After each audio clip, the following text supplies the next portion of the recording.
안녕하세요. 예, 경희대학교 허동윤 교수입니다. 지난 시간에는 건국 시기의 역사에 대해서 알아봤습니다. 오늘은 6.25 전쟁 전후한 호국기의 우리 역사를 살펴보도록 하겠습니다. 1949년 6월에 미군은 군사 고문단 500명만 남기고 철군을 단행합니다. 1950년 1월 12일 미 국무장관 에치슨 라인이라는 것이 있습니다. 연설의 제목이 아시아의 위기, 미국 정책의 시험대란 연설 속에서 한 구절이 인용이 되는 거예요. 미국이 동북아 방위선에서 한국을 제외했다. 뭐라고 그때 얘기했냐면 우리의 극동 방위선은 알류샨 열도에서 일본과 오키나와를 거쳐 필리핀 군도까지 이어지는 선이다. 그러니까 섬들을 잇는 선이라고 얘기를 한 거예요. 한반도가 제외됐다라는 오해를 불러올 만했습니다. 6.25가 나고 난 다음에 미국의 우파 정객들이 에치슨을 공격했어요. 에치슨 연설이 공산주의자들이 전쟁을 결심하게 만들었다. 한국에서 미국 젊은이들이 피를 흘리는 것은 다 에치슨 책임이다. 근데 과연 그러냐? 이 에치슨 라인이 나오는 이 연설문은요, 굉장히 길어요. 7,700단어에 달해요. 근데 거기에서 그 한 대목, 아까 말씀드린 그 대목만 얘기를 하는데, 그렇지 않은 부분들이 있는 거예요. 그러니까 자신들이 그 부분에서 아까 말한 그 극동방위선에서 제외됐다. 이 부분만 침소봉대, 요만한 침을 갖고 이만한 봉으로 만드는 이러한 오류를 범한다. 에치슨은 결코 한국을 포기한다는 말은 저기에서 한 적이 없어요. 한국과 대만이 그 연설문의 한 대목입니다. 군사적으로 침략을 당하면 우선 공격당한 그 나라 국민들이 맞서 싸워야 된다. 그럼 결코 갈대처럼 약하지 않은 유엔이 개입할 거다. 그때까지는 먼저 싸워라. 한국에 대한 원조 포기나 중단은 가장 철저한 패배주의이며 아시아에서 미국의 이해관계에 대한 가장 넉넉한 짓이다. 이게 에치슨의 얘기예요. 이 연설의 방점은 어디 찍혀 있었냐면요. 의회는요, 항상 예산 절감, 국방비 절감이에요. 군부도 그 군사 예산의 효율적인 사용, 이런 거죠. 그러니까 그걸 요구하는 군부하고 의회를 달래기 위해서 했던 수사적 표현인 거지 결코 포기하겠다라는 얘기는 아니었던 거죠. 자, 그렇지만 이게 상당한 충격이었죠. 지금 미군이 없는 상황에서 북한의 군대는 굉장히 우리보다 굉장히 강했어요. 그리고 소련이 탱크까지 지원해주고 무기 다 대주고 했기 때문에 이 미국은 한국에 지원을 거의 안 했어요. 그러니까 이 균형이 깨져 있는 상태예요. 유엔을 통한 건국을 하는 데서 수석대표로 활동을 해서 승인을 받아내는 혁혁한 공을 세운 장면 대표는 바로 초대 주미대사로 임명을 받아요. 그때 가장 중요한 게 미국의 외교잖아요. 미국에 대한 외교란 말이죠. 우리 국제적 승인 받는데 도와준 미 국무성 고문이었던 이 덜레스가 한국으로 가게 될 때 밥을 사면서 부탁을 했어요. 이거는 이제 한국 갈 때 환송하는 장면이 사진에 남은 건데 가서 38선 좀 꼭 가봐라. 상황이 어떤지. 그리고 국회에 가서 안심하라고 지원해주겠다라는 연설 좀 해다오. 나중에 이 덜레스가 6.25 때 지원해주고 난 다음에 장면 대사의 회고에 의하면은 자기가 굉장히 비싼 밥 한 끼 얻어먹었다 그랬답니다. 그 약속해서 가서 38선 보고 그리고 국회에서 연설했거든요. 그리고 북한군 남침했을 때 유엔 안전보장이사회나 이런 거 통과되게 되는데 덜레스가 많은 기여를 합니다. 38선 반드시 봐달라 이랬죠. 유명한 사진이에요. 38선 옆에 망원경 들고 있는 사람이 당시 국방장관 신성모 국방장관이고요. 가운데서 저쪽 이북 쪽을 바라보는 게 이제 덜레스예요. 그러니까 장면 대사하고 약속을 지킨 거죠. 국회에 가서 어떻게 얘기를 했냐면요. 6월 19일이에요. 그러니까 6.25 터지기 일주일이 안 된 거죠. 여러분은 홀로 있지 않다. 여러분이 인간의 자유라는 위대한 설계 속에서 여러분의 역할을 가치 있게 계속 수행하고 있는 한 여러분들은 결코 혼자가 아니다. 그러니까 미국이 유사시에 군사 개입을 해주겠다라는 천명을 한 겁니다. 따라서 수정주의 역사학자들이 주장하는 남침 유도 음모설은 허구에 불과한 다고 얘기할 수 있습니다. 왜냐하면 장면이 덜레스에게 미국이 지원을 약속하는 연설을 해달라고 얘기했을 때요. 그때 뭐라고 얘기했냐면 전쟁이 금방 일어날 것도 아닌데 왜 이렇게 서두르느냐는 얘기를 했어요. 미국 사람들이 볼 때는 그런 전쟁이 일어날 것 같지 않다고 생각한 거예요. 근데 그걸 깨고 일어난 게 6.25 전쟁이에요. 자, 6.25 전쟁은 내전이 아니라 국제전입니다. 내전이라는 건 뭐냐면요. 시빌워예요. 세계 역사상 가장 유명한 내전은 미국의 남북전쟁이에요. 이 내전이라고 했을 때는요. 가치 판단이 들어갑니다. 정당한 쪽이 있고 그렇지 못한 쪽이 있어요. 미국의 남북전쟁에서 정당한 쪽은 어디죠? 노예제 해방을 외친 북군이죠. 베트남 전쟁이 베트남 사람들의 자유와 평화를 지켜주기 위한 전쟁이었는가? 이게 정통주의예요. 그렇지 않고 불란서를 대신해서 미국이라는 제국주의 국가의 이해를 지키기 위해서 들어갔다는 게 수정주의예요. 이 수정주의 시각에서 보면 베트남 전쟁의 원형, 이게 6.25 전쟁인 거예요. 그러니까 이렇게 되면 6.25 전쟁에서 정당한 쪽은 내전적으로 볼 때는 그러니까 계급 해방 전쟁인데 민족 해방 전쟁을 했다고 얘기되는 김일성 쪽이 정당한 쪽이고 이승만은 제국주의 국가인 미국의 꼭두각시에 불과한 게 되는 거예요. 근데 요즘 정설은 뭐냐 하면 국제전이라는 거예요. 왜 그렇게 됐냐? 새로운 사료들이 발굴되면서 어떤 얘기가 나왔냐면 스탈린이 한 말이 나온 거예요. 김일성이 주도적으로 한 전쟁이 아니라 스탈린과 스탈린의 지시에 의해서 못했던 결제받고 한 전쟁이다. 이게 요즘 시각이에요. 그렇게 되면 뭐냐 하면 민족 내부의 정당성과 부당성을 가린 내전이 아닌 거예요. 국제전이고 좀 더 적확하게 얘기하면 대리전이라고 얘기할 수도 있을지 모르겠습니다. 자, 스탈린이 이런 얘기를 했습니다. 전쟁은 기습적이고 신속해야 한다. 남조선과 미국이 정신을 차릴 틈을 주어서는 안 된다.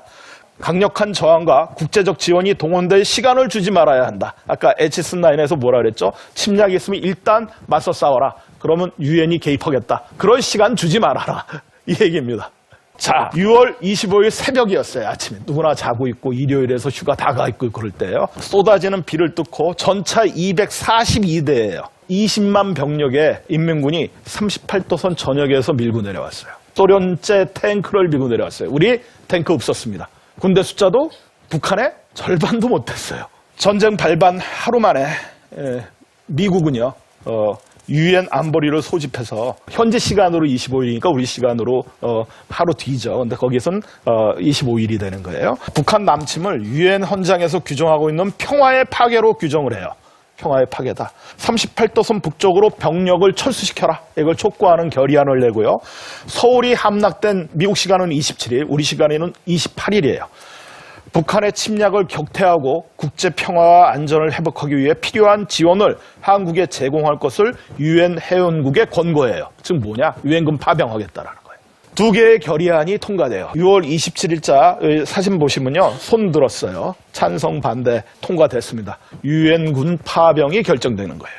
유엔군 파병이 결정된 27일 미국은 군사 개입을 결정해요. 그리고 긴급 국가안전보장 이사회에서 29일 날 열려요. 그래가지고 38도선 이북으로 군사작전 확대와 38도선 이북으로 쳐 올리겠다 이런 얘기예요. 그리고 그걸 하기 위해서는 진해와 부산을 확보해야 된다. 육군이 투입되기를 결정해요. 그러면서 7월 7일에는 유엔의 깃발 아래 미군을 주축으로 한 유엔군이 결성되고 통합사령부가 설치돼요. 7월 13일에는 미국 주력부대가 대전을 비롯한 이쪽에서 스미스 부대니 해가지고 전쟁이 시작돼요. 처음에 전황이 굉장히 불리했어요. 밀려 내려가던데, 근데 어디서 이제 그 전선이 형성되냐 하면요, 낙동강 전선. 낙동강 방어선이라 그러죠. 그게 무너졌으면 오늘의 대한민국은 없는 겁니다. 누구냐? 워커 장군이에요. 낙동강 방어선을 지킨 분이에요. 7월 29일 영덕에서 마산까지 이어지는 240km에 달하는 낙동강 방어선을 죽음으로 지켜라 라는 명령, 사수훈령을 내립니다. 어떤 내용이었냐? 우리는 지금 시간과 싸우고 있는 것이다. 워커가 내린 그 사수훈령의 내용입니다. 북한군이 먼저 부산을 점령하느냐, 아니면 메가도 원서가 보내기로 한 증원병력이 먼저 도착하느냐가 문제다. 지금부터는 더 이상의 철수나 후퇴는 있을 수 없으며 더 이상 물러설 것도 없다. 포로가 되는 것은 차라리 죽는 것보다 못하다. 한 걸음도 뒤로 물러서지 말고 차라리 죽어라. 거기서 사수훈령입니다. 자, 워커의 결의가 배인 물러서지 말고 싸워라. 우리가 잘 알고 있는 군가가 있습니다. 전우여 잘 자라. 같이 한번 들어보실까요?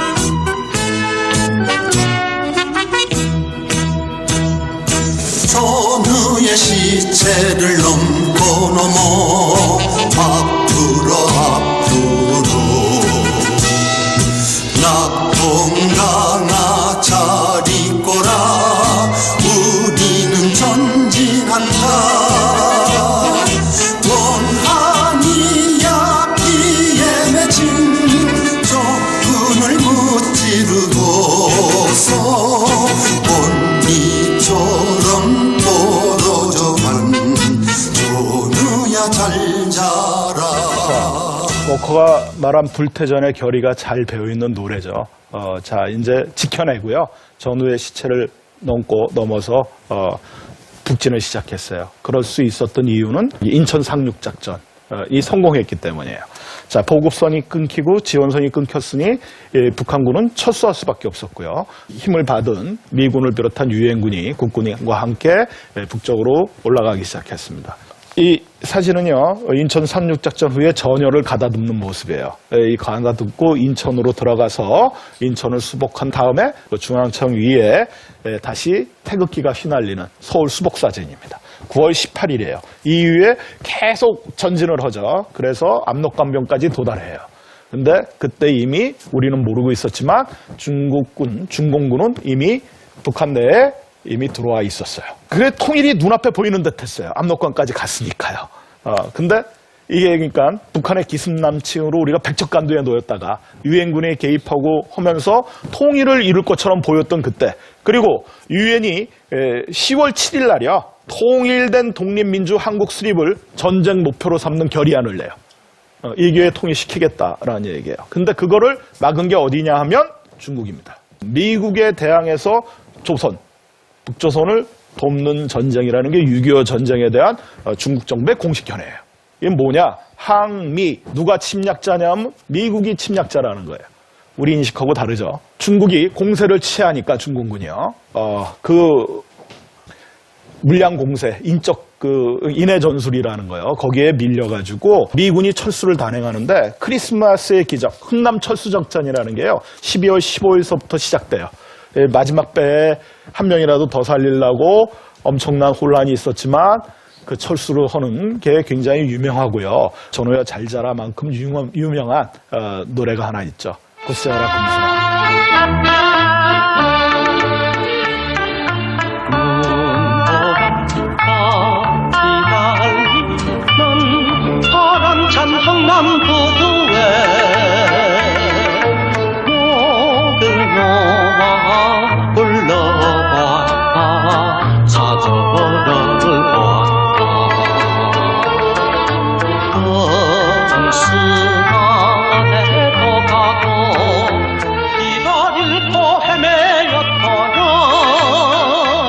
흥남에서 그 많은 사람들이 이 피난선을 타고 내려온 이유가 뭐였을까요? 살 곳이 못 됐기 때문이겠죠. 그 많은 사람들이 내려왔어요. 중국군의 공세는, 정월공세는 계속됐습니다. 그걸 정월공세라 그러는데, 그때 그 유명한 일사후퇴가 50년 1월 4일 그 일사후퇴가 이미 됐고, 6.25가 기습남침이었고 한강철교가 미리 끊기잖아요. 예전에 처음 시작되자면. 그때 한번 고통을 당한 서울 시민들은 12월 말서부터 이미 피난을 떠나기 시작했어요. 다시 적치하에 들어가기면은 그게 어떤 고통을 주는지 아니까. 그래서 1월 3일 날 리츠웨이 주한미군 미8군 사령관이 서울 포기를 선언하자 30만 명이 다 서울을 떠나요. 남자는 짊어지고 여자는 머리에 이고 끝없이 펼쳐진 눈보라 속을 왜 이렇게 내려왔을까요? 자유와 저거를 지키기 위해서 내려간 겁니다. 그죠? 여러분 아버지, 할아버지, 그 선대들이 무엇을 지키기 위해서 이런 고생을 했는가, 이 젊은 세대들은 그걸 한번 반추해 봐야 될 겁니다. 그러니까 이 전체주의, 공산주의에 맞서서 자유를 지키기 위해서 이분들이 어떤 희생을 치렀는가, 지금 이런 식으로 하라 그러면 못 살 거예요, 아마. 그게 얼마 오래지 않은 옛날이었다라는 거죠. 자, 리츠웨이 당시 그 사령관이 묘사한 일사후퇴의 참상입니다. 부교의 상하류에는 인류의 일대 비극이 연출되고 있었다.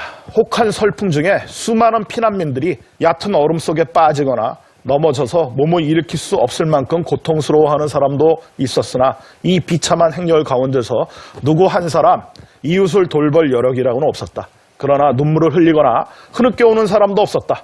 눈을 밟는 신발 소리만 가파랐고 탄식만을 남긴 채 피난민들은 문자 그대로 묵묵히 걸어가고 있었다. 자, 스탈린에게 더 이상 확전은 불가능하다고 마오쩌둥이, 모택동이 스탈린에게 1951년 1월, 그러니까 일사후퇴 이후에요. 그 즈음에서 이런 전문을 보냈어요. 우리가 반드시 충분한 준비를 갖추고 있을 때만 계속 작전을 수행할 수 있다. 그렇지 않으면 북한군이 1950년 6월에서 9월까지 낙동강 방어선을 못 들었죠. 그리고 서울에서 바로 진격하지 않고 머물렀어요. 그 이유는 남노동 당수 박헌영이 일단 내려오면 인민봉기가 일어나서 금방 무너질 거다 대한민국이 그랬는데 봉기가 안 일어났어요. 그러니까 그런 중대한 잘못을 다시 저지르는 꼴이 될 것이다. 중국과 북한 양국 동지들은 인내심을 갖고 필요한 준비를 모두 해둬야 된다. 근데 스탈린은 생각이 달랐어요. 자, 마오쩌둥이 왜 중공군을 이렇게 많이 보냈냐면요. 국공내전 때 국민당 군대 항복한 사람들이 있죠. 적인지 동지인지 모르죠. 가서 소모되는 게 중국 내정 취하는데 좋겠죠. 스탈린의 입장에서는 중국이 신흥 강국으로 부상할 수 있죠. 가서 중국이 6.25 전쟁에서 많이 소모할수록 국력이 약해질수록 컨트롤하기가 쉽죠. 스탈린은 전쟁 끝내는 거 바라지 않았어요. 더 중국이 더 끌려 들어가서 국력을 더 소모하길 바란 겁니다. 미국은요, 끼어들기 싫어요. 어떻게 보면 발을 좀 빼고 싶어요. 이게 지리하게 왔다 갔다만 하고 결말이 안 나고 그러니까 이승만 대통령은 여기서 끝내면 우리 중국 국민당 정부 꼴난다. 미국이 버리면 끝난다고 생각한 거예요. 그래서 휴전이 제의가 들어오고 이제 휴전 협상이 시작되는데 거기에 끝까지 결사 반대를 해요. 그때 미국이 달래려고 한 게 대제재 선언이라는 거를 해주겠다. 대제재는 크게 제재를 가하겠다는 얘기겠죠. 그게 뭐냐면 유엔을 통해서 참전국 공동 명의로 해가지고 말이죠. 한국의 안보를 보장하는 그리고 선언을 하겠다. 그리고 북한이 재침략할 때는 전쟁을 한반도에 국한하지 않고 중국까지 치고 올라가겠다. 이런 선언을 해주겠다. 그걸 어떻게 믿느냐 하면서 이승만이 노한 거예요. 이승만이 미국을 믿지 못한 이유가 있어요. 주미 대사가 82년에요.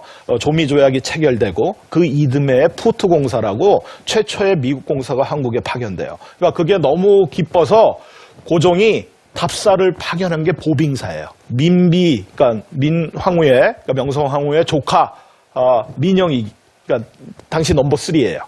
그리고 홍영식 두 사람이 미국 대통령 아서를 보고 절을 올리는 거예요. 우리 국왕을 대하는 예와 똑같이. 그러니까 처음 보죠.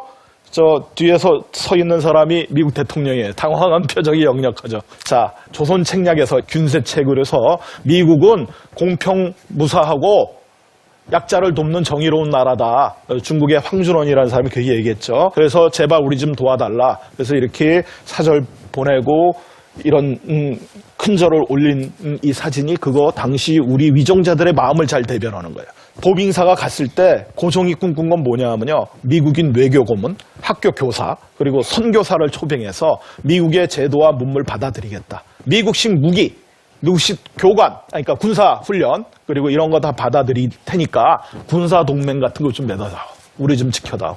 주변에 중국 우리 때리려고 그러죠. 먹으려고 그러죠. 일본 그렇죠. 러시아 그렇죠. 그러니까 얘기를 지키려면 그래도 제일 낫다고 보이는 미국이 좀 도와달라. 그러니까 자기 힘이 없으니까 네가 제일 나아 보이니까 우리 좀 보호해다오. 이 얘기였어요. 루즈벨트 대통령, 시어도 루즈벨트 대통령과 그 딸 앨리스가 타고 있는 말은 명성황후 황후릉에 설치된 석수예요. 지금도 굉장히 큰 결례예요, 저건 사실이요. 근데 왜 명성황후릉을 보여줬냐면 일본이 이렇게 극악무도한 짓을 한 나라다. 그러니까 우리 좀 도와다오 했는데 철없는 대통령 딸은 말 타고 있었습니다. 그게 우리 반세기 전에 한미 관계를 상징적으로 보여주는 사진이 아닐까. 특히 그거를 뼛속 깊이 느낀 사람이 누구냐? 이승만.